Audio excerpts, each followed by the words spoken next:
नमस्कार, मी शिवकुमार गुनुरे. पाहताय आपण न्यू महाराष्ट्र एक्सप्रेस न्यूज. मित्रांनो, 3 महिन्यापासून कॉक्रोच जनता पार्टीचं जे काही दिल्लीमध्ये आंदोलन सुरू होतं.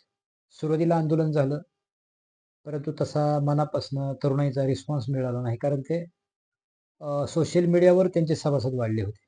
पण त्याच्यानंतर कॉक्रोच जनता पार्टीचे जनक अभिजित दिपके यांनी प्रत्येक राज्यामध्ये अ, मोठ्या-मोठ्या सभा घेतल्या आणि सभा घेतल्यानंतर जनजागृती झाली आणि त्यांनी आत्ता मोठं आंदोलन सुरू केलं दिल्लीमध्ये.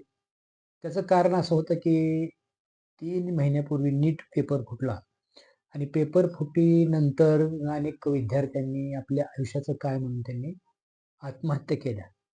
त्या पेपर फुटीला आणि ह्या आत्महत्येला जबाबदार भारतीय जनता पक्षाचे केंद्रीय शिक्षण मंत्री धर्मेंद्र प्रधान यांना जबाबदार धरलं गेलं आणि त्या शिक्षण मंत्र्यांना राजीनामा दिला पाहिजे, म्हणून कॉक्रोच जनता पार्टीचं आंदोलन मोठं सुरू झालं आणि ज्यावेळेस उपोषणाला बसले वांगचुक हे उपोषणाला बसले होते. ते उपोषणाला बसले त्यांना सुद्धा त्यांचा सुद्धा विचार केला नाही आणि नंतर त्यांना कोर्टाच्या आदेशानं त्यांना हॉस्पिटलमध्ये ॲडमिट करण्यात आलं. काल त्यांनी त्यांचं उपोषण सोडलं, परंतु अभिजित तितके यांनी सुद्धा आग्रह केला, तुम्ही उपोषण सोडा आणि उपोषण सोडले. पण अभिजित तितकेने हे जाहीर केलं, की जरी वांगचुक यांचं उपोषण सुटलं असलं तरी आपलं आंदोलन चालूच राहील जोपर्यंत धर्मेंद्र प्रधान राजीनामा देत नाहीत तोपर्यंत.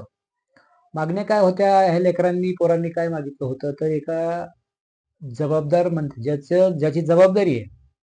शिक्षण मंत्री म्हणजे ते धुरा पेलत होते. त्यांची जबाबदारी की नेटचा पेपर फुटला, बऱ्याच मुलांनी आत्महत्या केल्या आणि मग जबाबदारी तुमची आहे आणि जबाबदारी म्हणून तुम्ही राजीनामा द्या. परंतु राजीनामा खरं तर धर्मेंद्र प्रधान यांनी स्वतःहून राजीनामा द्यायला पाहिजे होता मनाचा मोठेपणा ठेवून. नाही तर भारतीय जनता पक्षाचे पंतप्रधान नरेंद्र मोदी किंवा अमित शहा यांनी त्यांचा राजीनामा घ्यायला पाहिजे होता.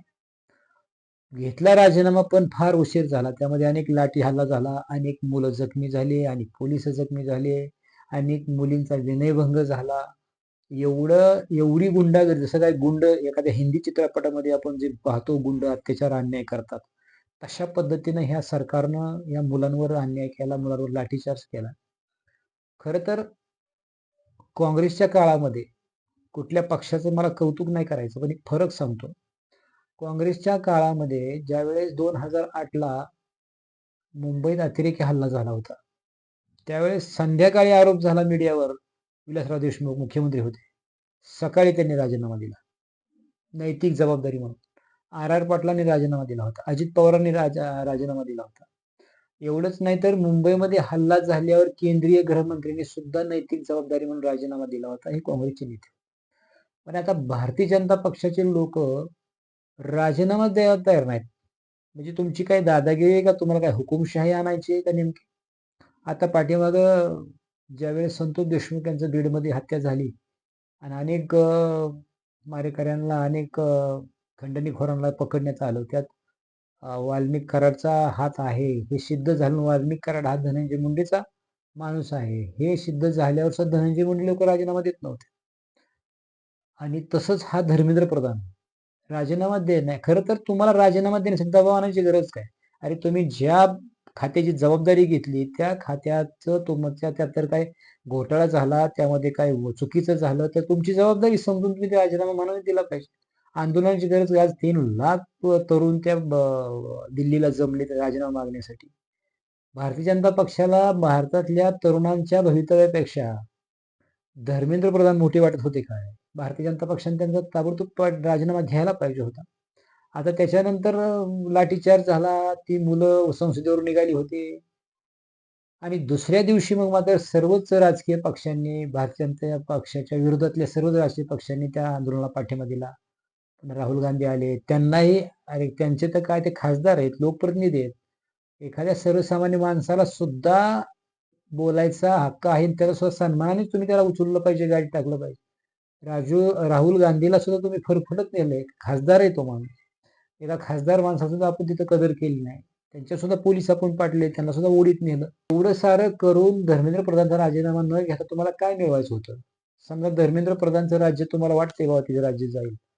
अरे पण तुमचं अशाने सरकार जाईल ना. आज लोक किती चिडलेत. ठीक आहे तुम्ही घेतला आज राजीनामा. परंतु बरचसं काय त्यातनं पुलाखान पाणी गेलं आणि उशीर झाला राजीनामा घेण्यासाठी. तरी सुद्धा लोकांना वाटतंय ठीक आहे बाबा घेतलाय राजीनामा. आज सरकारला म्हणजे एखाद्या पक्षाच्या मंत्र्यानं राजीनामा देणं म्हणजे सरकार काय रिव्हर्स आले असा त्याचा अर्थ होत नाही किंवा सरकारचा अपमान झालाय असा त्याचा अर्थ होत नाही किंवा सरकारचा कमीपणा झालाय असा त्याचा अर्थ होत नाही. खरं तर सरकारचा हा मोठेपणा असतो. राजीनामा देणाऱ्याच्या मनाचा मोठेपणा दिसतो. पण तुमचा मोठेपणा तुमच्या दादागिरीत आहे. मोठेपणा तुमच्या लाठी हल्ल्यात आहे. मोठेपणा तुमचा राजीनामा न देण्यात तुम्हाला मोठेपणा वाटतो. सरकार तुम्ही कशा पद्धतीने चालवताय? खरं सरकार तुम्हाला चालवायचंय का सरकार हातात घेऊन दादागिरीच करायची का पुन्हा लोकशाही तुम्हाला हे देशाची संपवायची का? तुम्हाला संविधान ह्याला मानत नाही का तुम्ही? आज तुमच्यावर एकतर ऑब्जेक्शन आहे मोठं जनतेचं की बॅलेट पेपरवर तुम्ही मतदान घेतलं पाहिजे. ईव्हीएम मध्ये तुम्ही घोटाळा करताय. खरं तर आज ईव्हीएमवर तुमचा संशय आहे, लोकांचा संशय आहे, विरोधकाचा संशय आहे, सर्वसामान्य जनतेचा संशय आहे. खरं तर मला एक प्रश्न पडतो की ज्यावेळेस आम्ही पब्लिकमध्ये चर्चा करतो त्यावेळेस भारतीय जनता पक्षाच्या विरोधात सूर येतो लोकांचा. परंतु निवडणुका होतात त्यावेळेस भारतीय जनता पक्षाची सीटं कशी काय लागतात नेमकं? याचा अर्थ काय नेमका कशा पद्धतीने होत आहे? तर आता इथून पुढे तरुणाई मला वाटत नाही गप्प बसेल म्हणून. जर अशा पद्धतीने खरं ईव्हीएम आता सुद्धा ह्या तरुणांनी जसं धर्मेंद्र प्रधान यांच्या राजीनाम्यासाठी लावून धरलं, तसंच इथून पुढे सुद्धा ईव्हीएम सोडून बॅलेट पेपरवर निवडणुका झाल्या पाहिजेत, असं हे तरुणांनी मुद्दा लावून धरला पाहिजे. सर्वांनीच आपण देशातल्या सर्वसामान्य जनतेने हा मुद्दा लावून धरला पाहिजे. बॅलेट पेपरवर ज्यावेळेस निवडणुका होतील तेव्हा खरं दूध का दूध, पाणी का पाणी होईल. नाहीतर लोक भारतीय जनता पक्षाच्या विरोधात, सीटं मात्र लागतात भारतीय जनता पक्षाची. म्हणजे म्हणूनच ईव्हीएम मध्ये काय घोटाळा आहे का? नाही म्हणता तुम्ही तर मग घ्या ना बॅलेट पेपरवर निवडणूक. भारतीय जनता पक्षाला वाटतं ना की बाबा ईव्हीएम मध्ये आम्ही काही घोटाळा करत नाही. नका करू ईव्हीएम. ईव्हीएमच वापरू नका ना. लोकांचा संशय येतो तुम्ही बॅलेट पेपरवर निवडणुका घ्या. हा आग्रह आता कॉंग्रेस जनता पार्टी असेल किंवा विरोधी पक्षांनी सर्वांनीच घेतला पाहिजे. आता पवार साहेबांनी जाऊन ज्यावेळेस आता आंदोलन चालू होतं, लाठी हल्ला झाला दुसऱ्या दिवशी पवार साहेब भेटायला दिल्लीला गेले. अभिजित दिपकेंना भेटले नंतर पंतप्रधानाला जाऊन भेटले. तिथे संशय निर्माण झाला, चर्चा झाली. पवार साहेब कसे काय पंतप्रधानाला जाऊन भेटले? उद्धव ठाकरे आणि राज ठाकरे यांचं परवा पत्रकार परिषद झाली. त्या पत्रकार परिषदेत विचारलं की पवार साहेब कसं काय जाऊन भेटले?